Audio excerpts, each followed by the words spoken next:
Have you guys ever wondered why the H2 Magnum turned white in episode 23 to 24, but returned to the original colors in episode 25?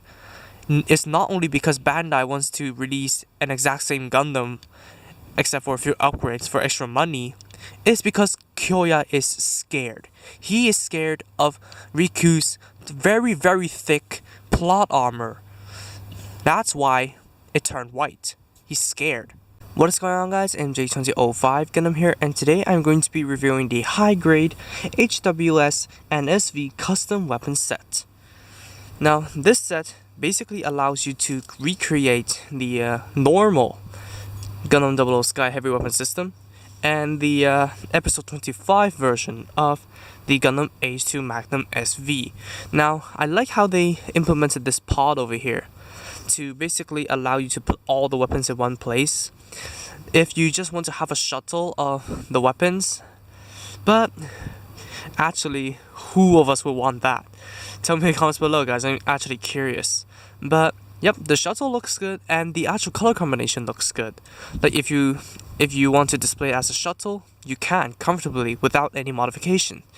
But these weapons are for mounting on other kits. Now, let's start off with the H2 Magnum Sv Parts. Now, the parts over here are the legs and the actual adapter, and also the Sigmaxis funnels, which house these. So let me just take these off. And now, disclaimer first, I do not know any of the weapon names for what's left on here, so yeah, forgive me for that, but the actual accessory names will still be on the screen, so yep, I guess I made it up for myself. So what you're left with here, you need to take the leg pieces off, and for some bizarre reason you need to take off these and flip them the other way around before mounting onto the H2 Magnum SV. Now, I learned this the hard way since I tried to do the transformation without converting the actual adapter, so it took me a bit of a toll, but I haven't tried transforming it with this configured. So I took the liberty and converted the normal H2 into the H2 Magnum SV. Normal H2 Magnum, I mean. So I switched out the V-fin, which basically has a different shape, and also two prongs over here around the mask. And then they also have the beam Vulcans on the side skirts, and of course the backpack. It lost the spoiler, which kind of disappoints me in a way, but it is kind of a blessing in disguise because the double peg system over here unlocks a lot more customization options for the Gundam H2, any H2 in fact. So let's put on these pieces.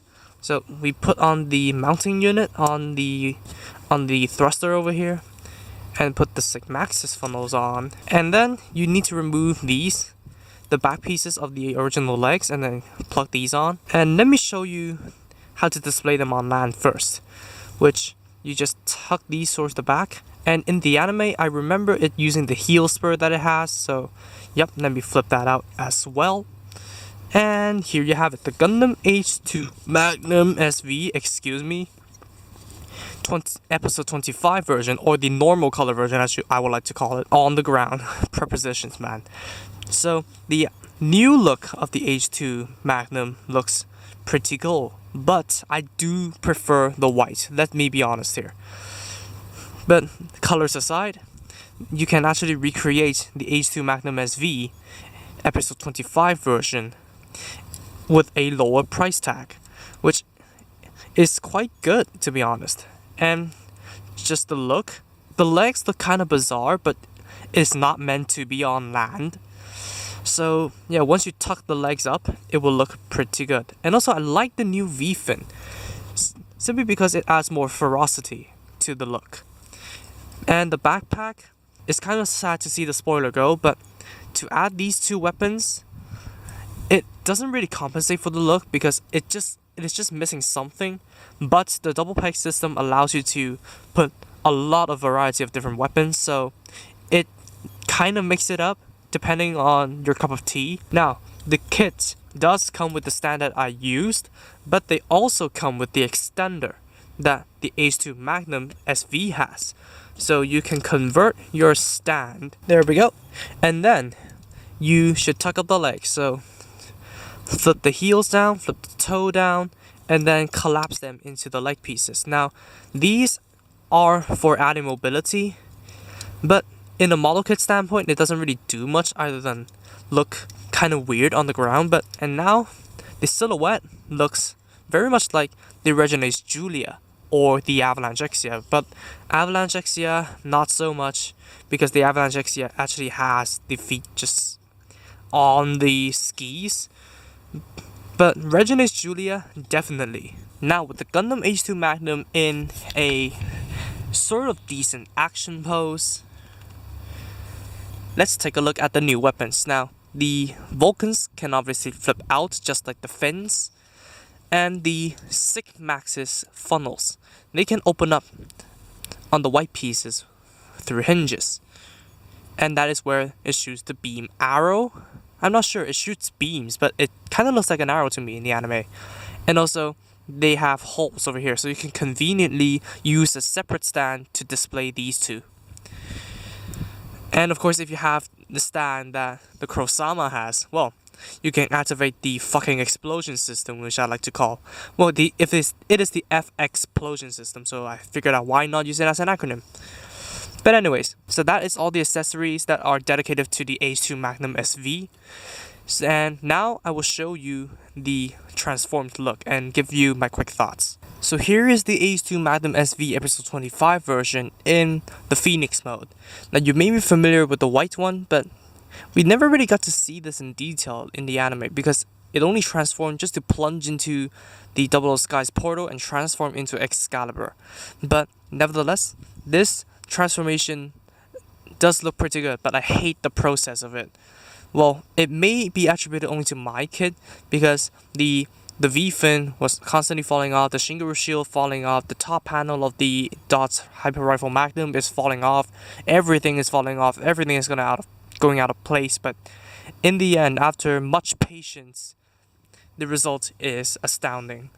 Like, it does look a bit cluttered on the top, but it does kind of disguise the Gundam more as a jet, because it just the extra weapons fills in for the gap between the legs and the shield, because there was nothing there initially. But with the funnels and of course the extra leg pieces, it just adds a bit of oomph and fills the void over there, and it kind of resembles more of a jet now. So far I like the look of the transformation, but I cannot really say for solid sure that I hate the process, because as I said, the problems I encounter may only be attributed to my kit. I don't know about you guys out there. I didn't see anybody have a problem with transforming the H2 Magnum SV, even with the clutter in the back. But all in all, it does look pretty good.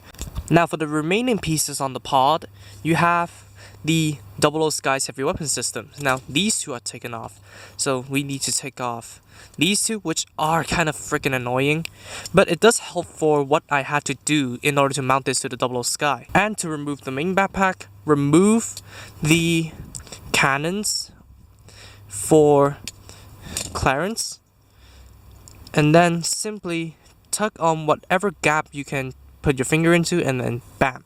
So this thing is now obsolete. And then for these arm guards and leg guards, you can use them like this, but if you want to mount them on the Double O Sky, you need to remove these and flip them around. And these, you just flip those around and put them back on, and then reconnect these back onto the backpack. And now you do not really need to do much to your Double O Sky. So you take out the back panel, and then you connect this extra chunk onto it, flip down the cannons, and then these ones with the thicker pieces go onto the leg bracers like so, and then these ones with the flatter connectors go onto the arms. And now the plastic pieces on my Double O Sky's backpack is a bit loose, but here you have it, the Double O Sky higher than Skyface with the heavy weapon system. Now I must say, it kind of looks out of place and it kind of looks like a rushed creation, but nonetheless, it has a lot of back issues. But nonetheless, this looks pretty cool. You have the missile launchers, I presume, and then these pieces over here, which looks like Dying Slave launchers, which, fun fact, they are separate. So you can basically push them out from behind, grab them, and yeah, here you go. It's fired. Now, you can basically use it as a Dying Slave and reload it from the back, which is kind of cool. And of course, you have these bracers for no reason whatsoever, I believe. I don't think there is missiles inside these containers, it is just thicker armor. But yeah, there you have it. So that does it for me for the review. What do I think of this upgrade set? Well, it is minimalistic, but it adds a lot to your customization options. First of all, you can equip the new backpack on any H2 mold and allow them to equip most of the backpacks with a double peg system or with an adapter. So despite the removal of the spoiler, it adds a lot more customization options. So you guys will not need to destroy your Gundam H2 in order to equip those backpacks that you want. Other than that, it adds a lot more weapons to your customization arsenal. But the extra parts like the Sigmastics funnels and the entire arsenal of the 00 Sky, it can be used on any kit with peg systems and hardpoints. So not only could you complete the final battle duo and recreate the episode 25 version of the Gundam H2 Magnum, it also expands your inventory of weapons that actually look pretty cool. Maybe you can use the entire core and use it like the Gundam Aegis wear system and throw it out into the battlefield, having them change mid-fight. There is a lot of diorama options, customization options packed into this one little kit. So I would recommend this to anybody out there. That's all I had to say. So thank you all so much for watching this video. If you did like it, please be sure to drop a like, comment, and also subscribe for more Gunpla reviews, Gunpla news, and all that kind of stuff. Subscribe to the featured channels on my channel page if you haven't, and I'll see you all in the next video. Peace out, guys. Bye bye.